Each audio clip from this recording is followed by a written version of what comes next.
رضی اللہ تعالیٰ عنہ کی حیات طیبہ ہمیں یہ درس دیتی ہے کہ ہم اپنی زندگی میں لوگوں کو چھوڑنے کا کام کریں گے.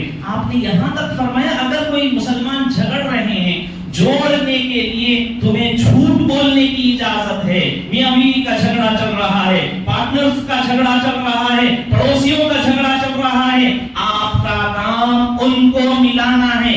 آپ حسنی ہیں, اہل بیت کے چاہنے والے ہیں, تو آپ ان کو جوڑنے کا کام کریں گے. اور جوڑنے کے لیے جھوٹ بولنے کی ضرورت ہے. شریعت نے ایسے جھوٹ پر اجر و ثواب لکھا ہے. آپ نے فرمایا کہ اگر کسی کے جھگڑے کو ختم کرنے کے لیے تم جتنے بول بولو گے, جتنے الفاظ زبان سے نکالو گے, ہر لفظ کے بدلے اللہ ایک غلام آزاد کرنے کا اجر و ثواب اس کے لیے لکھ دیتے ہیں. تو اس لیے میرے بھائیو بہت زیادہ ضرورت ہے ہمارے